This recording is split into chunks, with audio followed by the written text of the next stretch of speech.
Coming up on 5 Minute News. North Carolina Republicans override veto of 12-week abortion limit.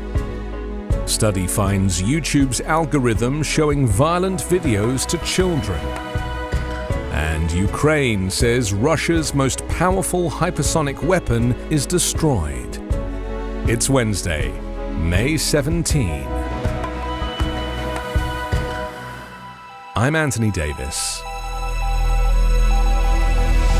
The Republican-controlled Senate in North Carolina voted yesterday to override the Democratic governor's veto of a bill banning most abortions after 12 weeks of pregnancy in the first two steps necessary to enact the policy over Governor Roy Cooper's opposition. The vote came as abortion rights in the U.S. faced another tectonic shift, with lawmakers debating laws to sharply limit abortion in North and South Carolina, two of the few remaining southern states with relatively easy access. Nebraska joined North Carolina and South Carolina in debating abortion restrictions yesterday that are possible because the U.S. Supreme Court last year struck down the landmark 1973 Roe v. Wade ruling, which established a nationwide right to abortion. Under another bill on Tuesday up for a vote in the South Carolina House, abortion access would be almost entirely banned after about 6 weeks of pregnancy. The South Carolina State Senate rejected a proposal to nearly outlaw all abortions. Abortion is banned or severely restricted in much of the South and is banned throughout pregnancy now in Alabama, Arkansas, Kentucky, Louisiana, Mississippi, Oklahoma, Tennessee, Texas, and West Virginia.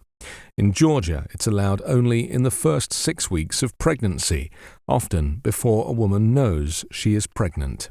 The Carolinas, Florida, and Virginia are now the main destinations in the region for those seeking legal abortion. Florida has a ban that kicks in 15 weeks into pregnancy. Under a recent law, that would tighten to 6 weeks, pending a court ruling. Further west, women, if they can afford it, often travel to Illinois, Kansas, New Mexico, or Colorado. Nationally, bans on abortion throughout pregnancy are in effect in 14 states. When researchers at a non-profit that studies social media wanted to understand the connection between YouTube videos and gun violence, they set up accounts on the platform that mimicked the behavior of typical boys living in the US. They simulated two 9-year-olds who both like video games. The accounts were identical, except that one clicked on the videos recommended by YouTube and the other ignored the platform's suggestions. The account that clicked on YouTube's suggestions was soon flooded with graphic videos about school shootings, tactical gun training videos, and how-to instructions on making firearms fully automatic. One video featured an elementary school-age girl wielding a handgun. Another showed a shooter using a .50 caliber gun to fire on a dummy head filled with lifelike blood and brain matter. Many of the videos violate YouTube's own policies against violent or gory content. The findings show that despite YouTube's rules and content moderation efforts, the platform is failing to stop the spread of frightening videos that could traumatize vulnerable children or send them down dark roads of extremism and violence.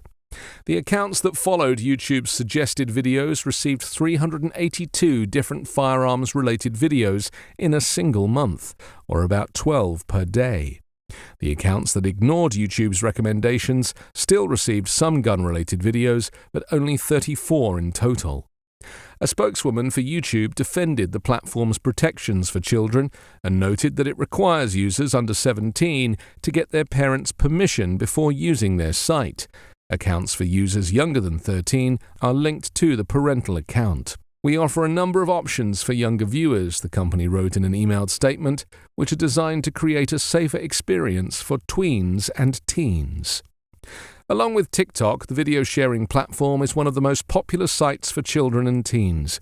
Both sites have been criticized in the past for hosting, and in some cases, promoting videos that encourage gun violence, eating disorders, and self-harm. Critics of social media have also pointed to the links between social media, radicalization, and real-world violence. Ukraine said it has neutralized the Kremlin's most potent hypersonic weapon, shooting down 6 out of 6 Kinzhal missiles launched at Kiev, but hours later it emerged the intense nighttime attack had damaged a Patriot air defense system. Yuri Inat, a spokesperson for Ukraine's Air Command, said Moscow had also bombarded the capital with 9 Kalibr missiles and 3 ballistic rockets, as well as 6 attack drones and 3 reconnaissance drones. All were shot down, he said, thwarting what he called air terrorism. But the attack appears to have damaged a US-made Patriot air defense battery. Officials warn the system may have to be withdrawn entirely depending on the level of damage it has sustained. An assessment was ongoing. The attack on Kiev was one of the biggest since last year's invasion and followed Volodymyr Zelensky's 3-day trip to Europe. During meetings in London, Berlin, Paris and Rome, Ukraine's president secured promises of more military assistance, including long-range attack drones from the UK. Earlier on Tuesday, the Ministry of Defense in Moscow said it had destroyed a US-supplied Patriot air defense battery. Serious damage to a Patriot would be a major blow to Ukraine's air defenses. 2 Patriots, one donated by the US and one by Germany, arrived in the country around mid-April and have already been targeted previously by Russian missiles in an effort to eliminate them. You can subscribe to the 5-Minute News Patreon for bonus videos, commentary, and more. Go to patreon.com/5-Minute News.